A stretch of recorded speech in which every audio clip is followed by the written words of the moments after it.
The betrayal. Victoria Sterling adjusted the ultrasound photos in her purse one final time, her free hand instinctively resting on her rounded belly. 7 months pregnant with twins, she felt like she was carrying the entire world beneath her. Rib cage. The October rain drummed against the windows of Blackwood Enterprises as she made her way through the lobby, her heels clicking softly against the polished marble floor. She hadn't planned this visit. Marcus had been working late again, missing dinner for the 3rd time this week, but today's appointment had filled her with such joy that she couldn't wait until evening to share the news. The doctor had confirmed both babies were healthy and, better yet, they'd finally gotten clear images of their faces. She wanted to see Marcus's expression when he realized how much the little boy on the left looked exactly like him. The elevator carried her to the 42nd floor, where Marcus's corner office overlooked the city. His assistant's desk sat empty. Elena must have stepped away. Victoria smiled, thinking this timing was perfect. She could surprise him without interruption.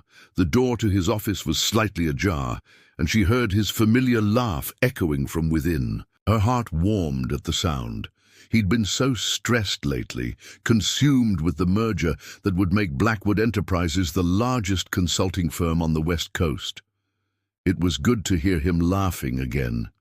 She pushed the door open gently, expecting to find him on a video call or maybe sharing a joke with one of his partners. Instead, the scene before her made her blood turn to ice. Marcus sat behind his massive oak desk, his tie loosened, shirt partially unbuttoned. Elena Winters, his assistant, perched on the edge of the desk facing him, her skirt hiked up, her manicured, fingers tangled in his dark hair. They were so absorbed in each other that neither noticed Victoria standing frozen in the doorway. "When will you tell her?" Eleanor whispered, her voice carrying an intimacy that made Victoria's stomach lurch. Marcus's hands traced Elena's bare thighs. "After the babies are born. It'll be easier then. Victoria's too emotional right now. Pregnancy hormones, you know." Elena laughed softly. "Poor thing. She has no idea what's coming. She'll understand eventually. The marriage was convenient. But this," he gestured between himself and Elena, "this is real." Victoria's hands trembled as she clutched the ultrasound photos. The babies chose that moment to kick, as if they could sense their mother's distress.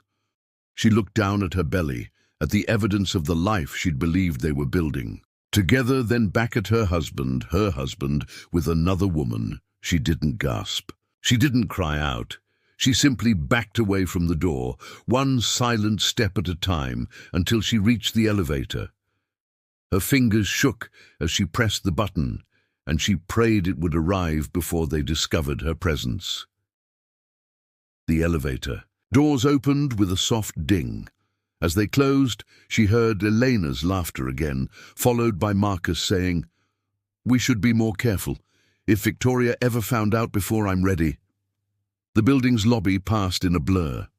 Victoria walked through the revolving doors and into the Seattle rain, letting it soak through her coat, her hair, her skin. She stood there for several minutes, people rushing past her with umbrellas and newspapers held over their heads.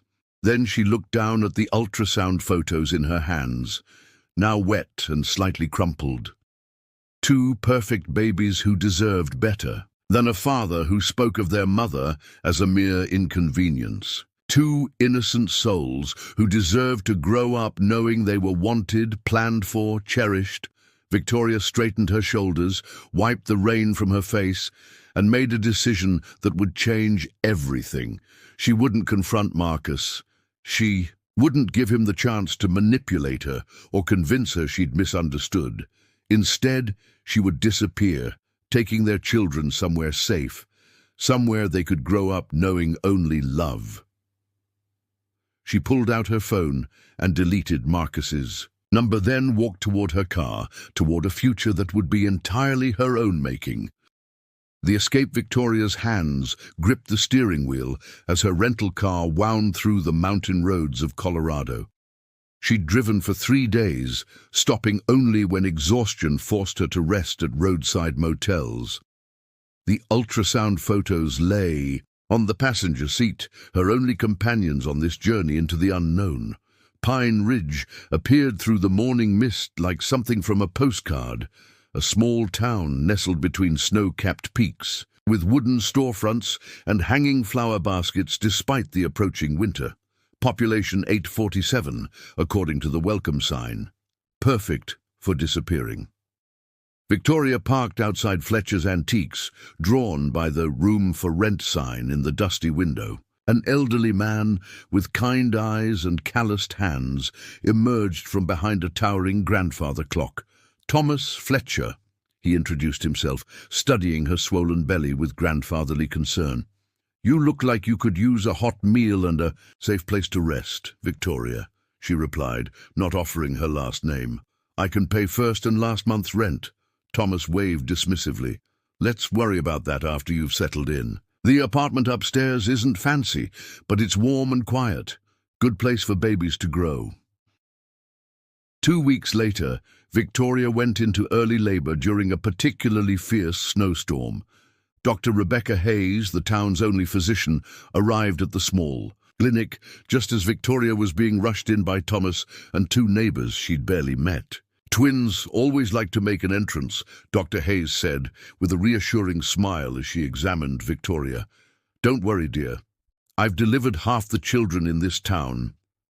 James arrived first, screaming indignantly at being disturbed, followed 10 minutes later by Daniel, who entered the world with surprising calm.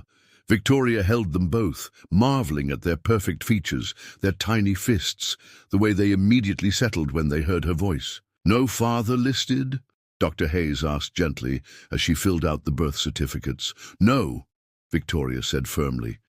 "Just me." The town embraced Victoria and the boys without question.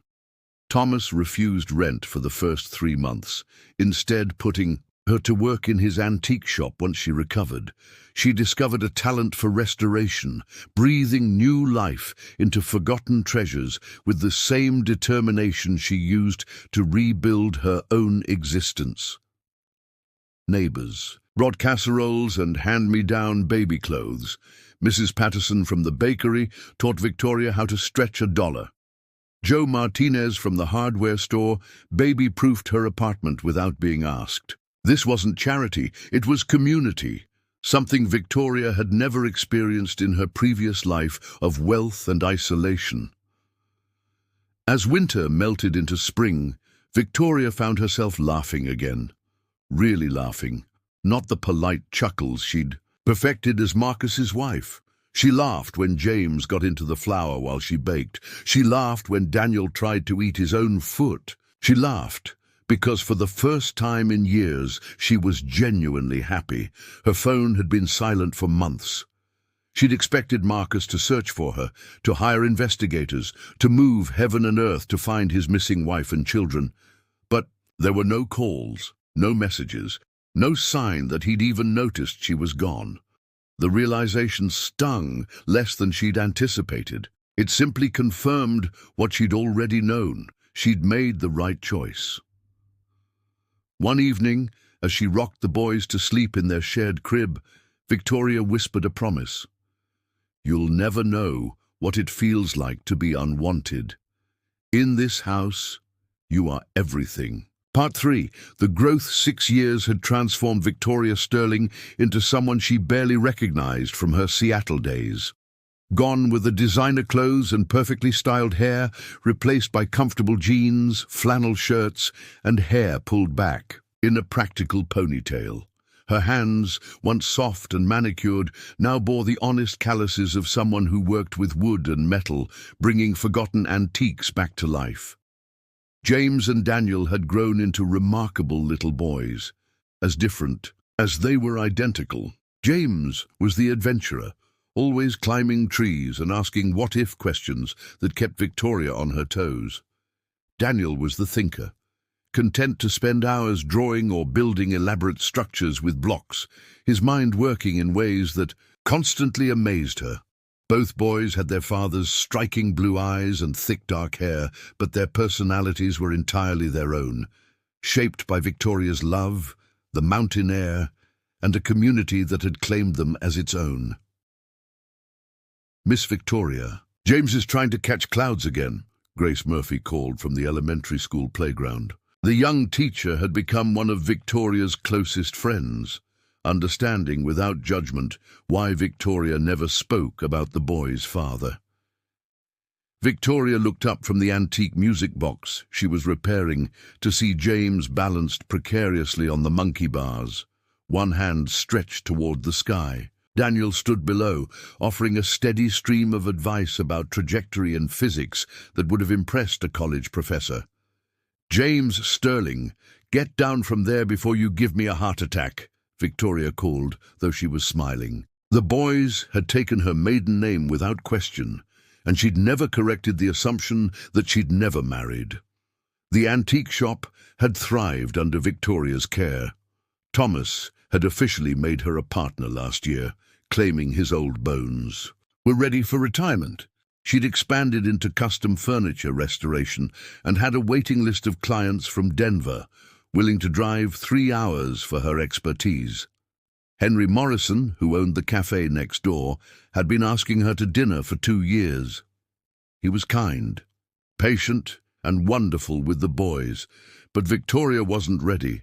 The walls she'd built around her heart served her well, protecting the life she'd created from any potential disruption. "You know, avoiding all romantic entanglements isn't actually required for good motherhood," Grace teased, as they watched the boys play. Victoria smiled, but didn't respond. How could she explain that she'd learned the difference between settling and thriving, that she'd rather be alone than risk the boys experiencing the kind of betrayal she'd suffered? That evening, as she tucked James and Daniel into their beds, they'd finally agreed to separate beds at age 5. Daniel asked his usual good-night question. "Mama, tell us about when we were in your tummy." Victoria sat on the edge of his bed, running her fingers through his dark hair. "You two were the most active babies. James kept kicking my ribs, and Daniel, you kept doing somersaults. Were you scared?" James asked from his bed across the room. "Terrified," Victoria admitted, "but the moment I held you both, I knew everything would be okay." "Because we're brave like you," Daniel said sleepily.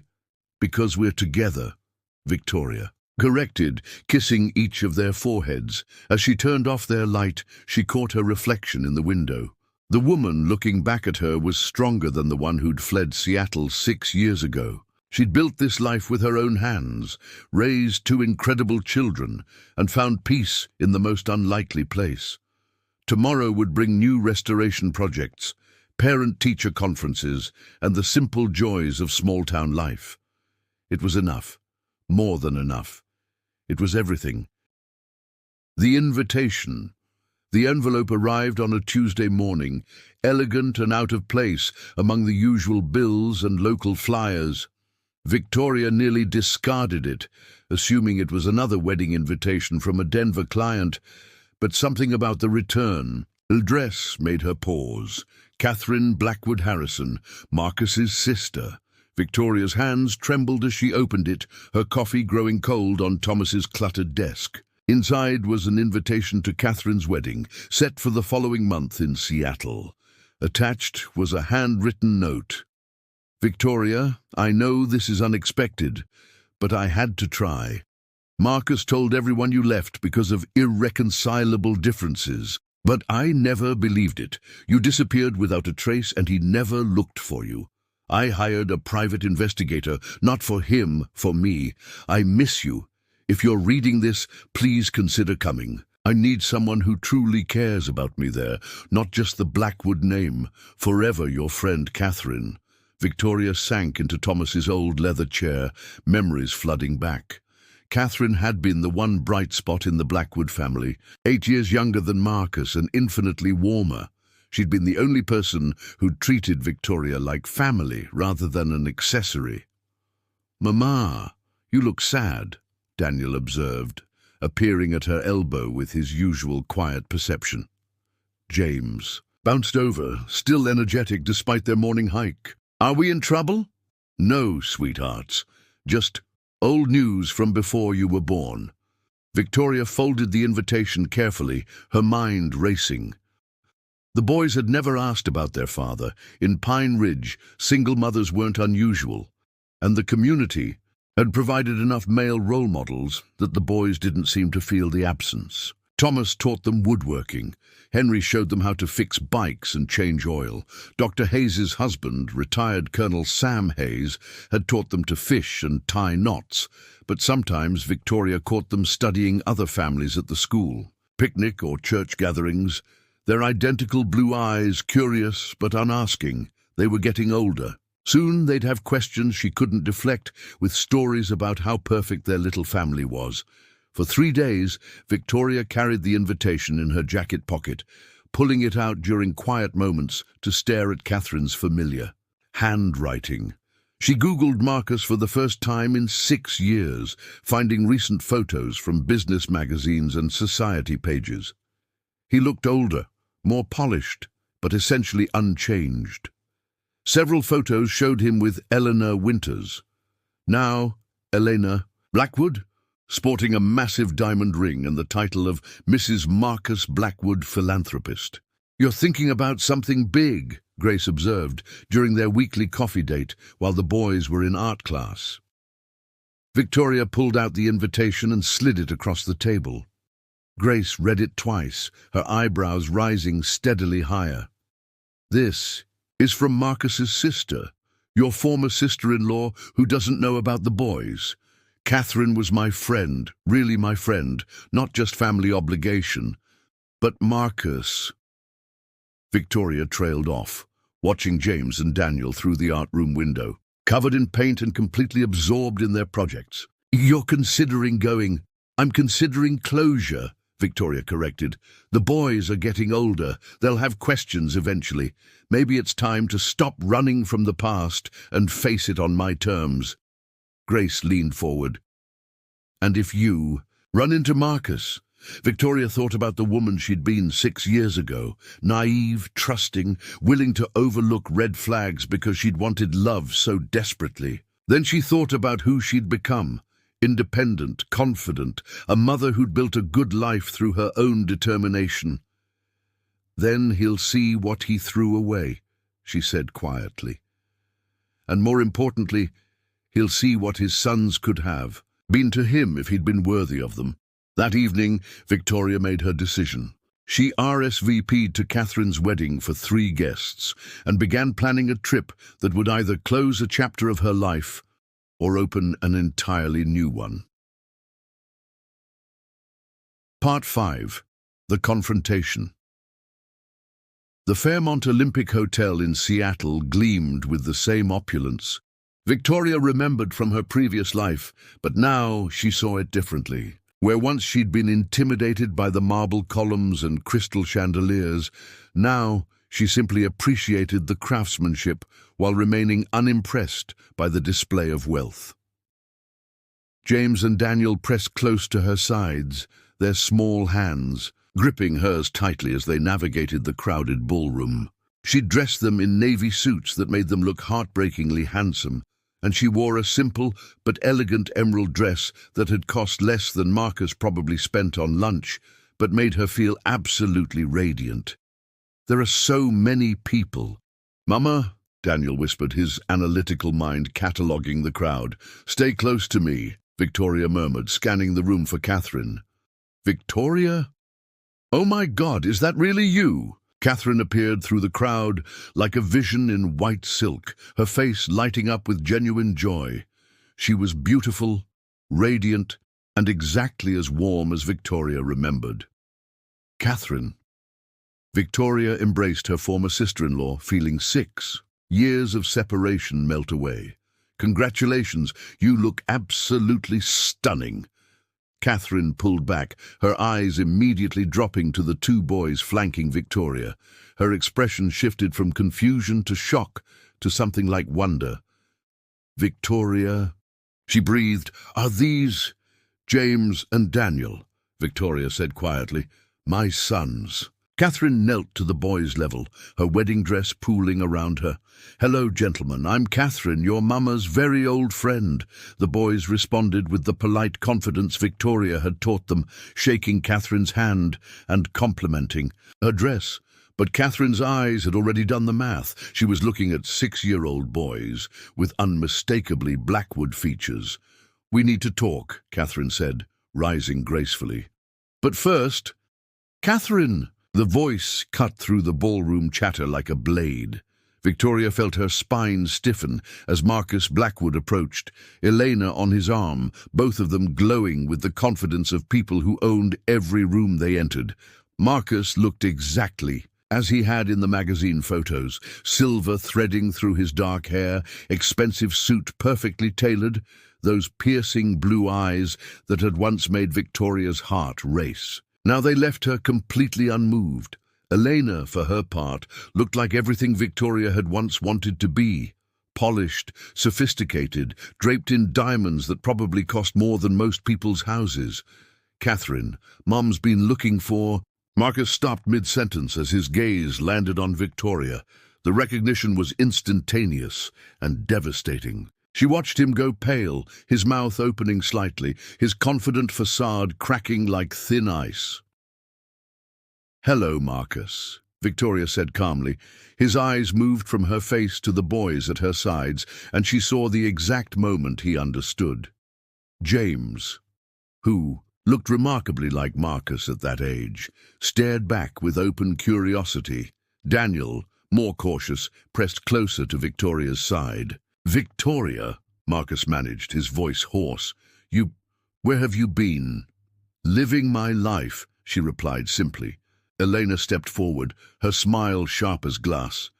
"I'm sorry, I don't think we've been introduced. I'm Eleanor Blackwood." "I know who you are," Victoria said without malice. "Congratulations on your marriage." The ballroom seemed to have developed a bubble of silence around their group. Other guests pretended not to stare, while obviously hanging on every word. Marcus couldn't take his eyes off the boys. "These are my sons," Victoria said firmly. "James and Daniel." "Our sons," Marcus corrected, his voice growing stronger as the initial shock faded. "They're our sons, Victoria. You disappeared. You were pregnant and you just vanished. Do you have any idea what you put me through?" Victoria felt a laugh bubble up from somewhere deep inside her chest. "What I put you through? Marcus, I heard you planning to leave me the day I disappeared. You and Elena discussing how convenient it would be to wait until after the babies were born." Elena's face went ashen. Marcus opened and closed his mouth like a fish.